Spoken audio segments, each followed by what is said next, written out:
Hello and welcome back to another episode of the Liquis Digital Marketing Podcast. In this episode, we are talking about the difference between advertising on AdWords and advertising on social. So let's jump in. If this is your first time joining us, welcome.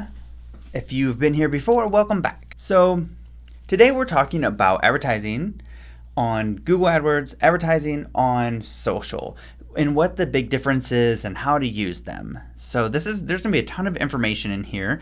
So let's get started.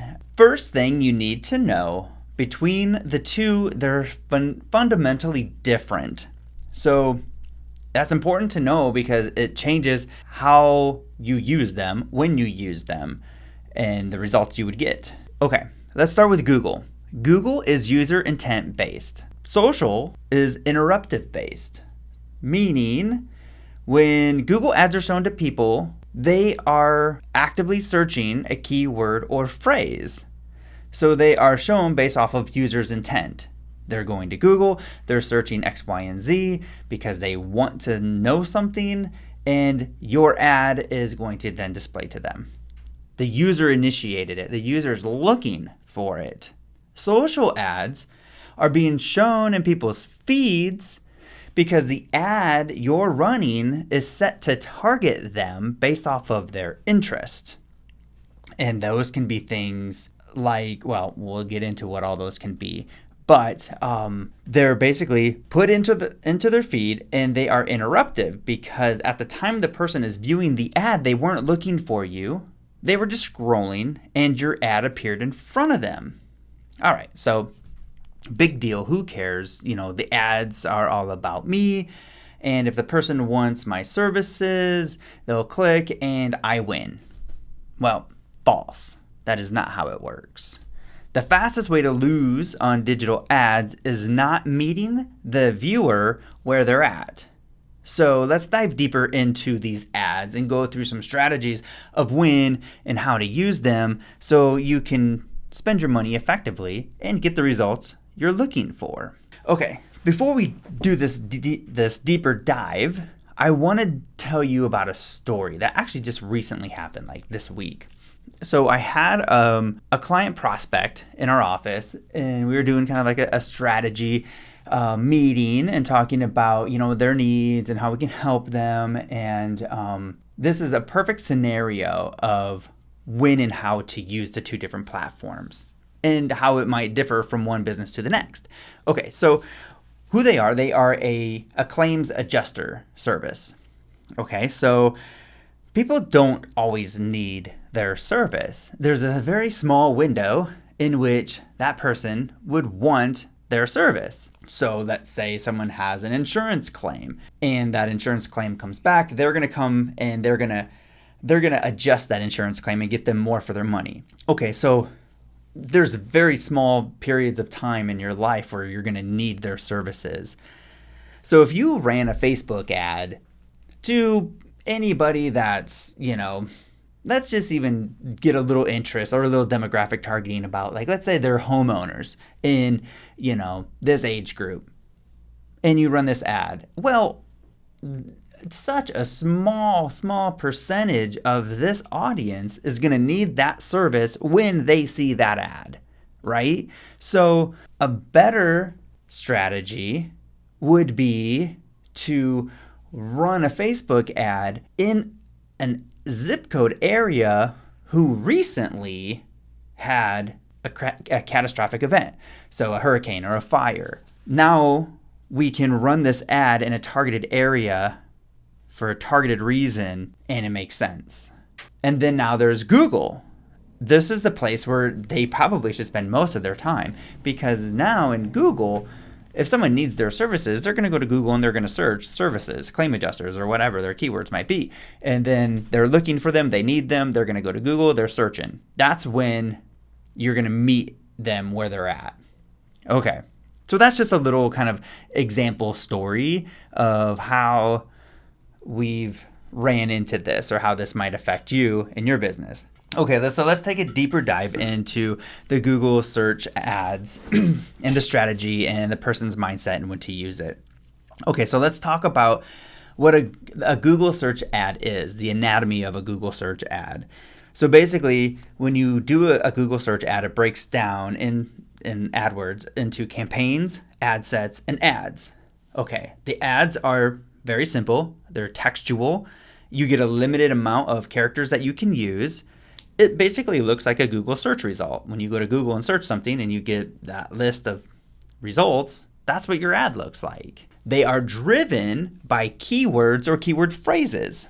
Basically, you specify what keyword you want your ad to show up for. When someone searches that keyword, or when someone searches the keyword, anyone that is targeting that keyword along with you is going to go into what they call an auction. So let's say my company and someone else's company, we're targeting this keyword. Now we have this user searching that keyword. Both of our ads are going to go into the auction. Google is going to say, okay, which ad are we going to show?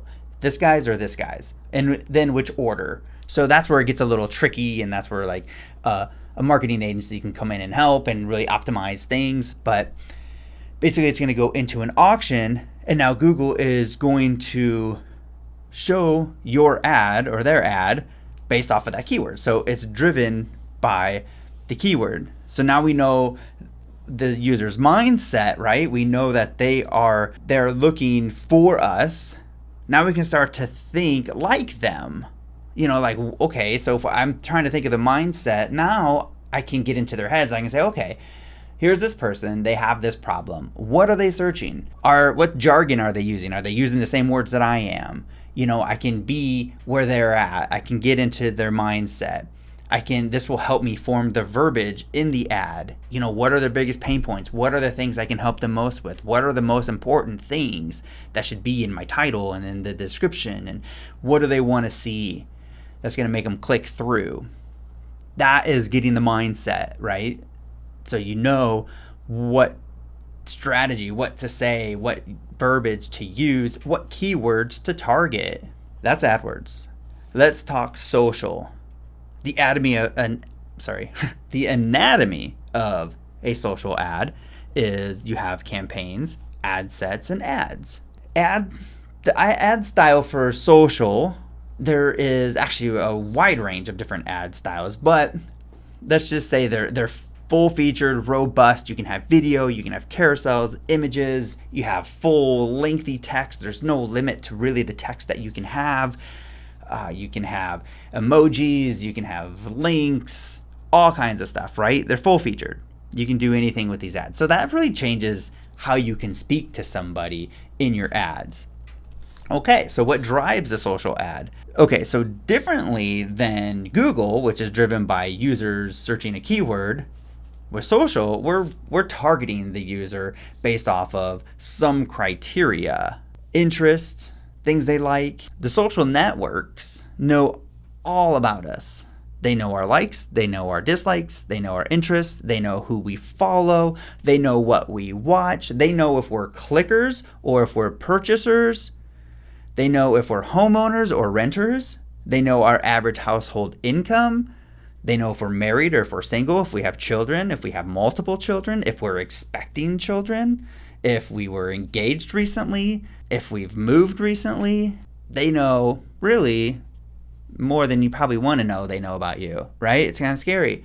But from a business point of view, this is fantastic because now we can target people with interest. The other piece of this, on the other side of that, if you're going to be on these platforms and you're going to see the ads, wouldn't you at least want to see ads that are relevant to you, right? So I want them to know a little bit about me, so that way I'm not sitting here watching ads that are about women's boots when I have no interest in women's boots, right? So I think it kind of helps the user, right? It's a little scary that they know all of this stuff. But okay, so now we can run Facebook ads and we can target people.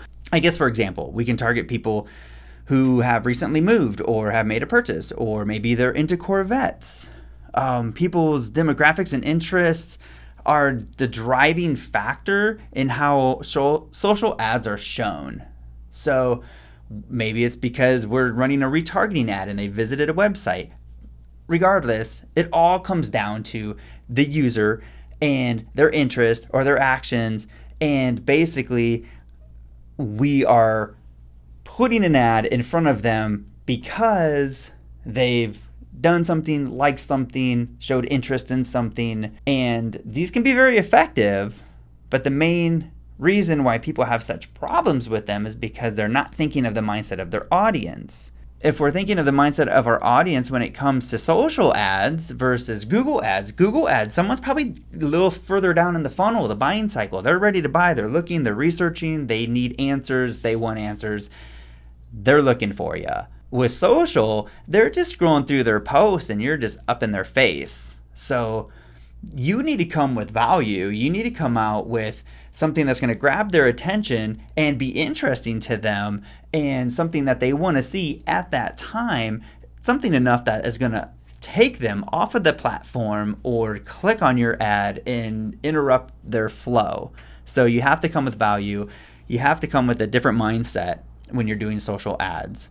That's the big difference between Google ads and social ads.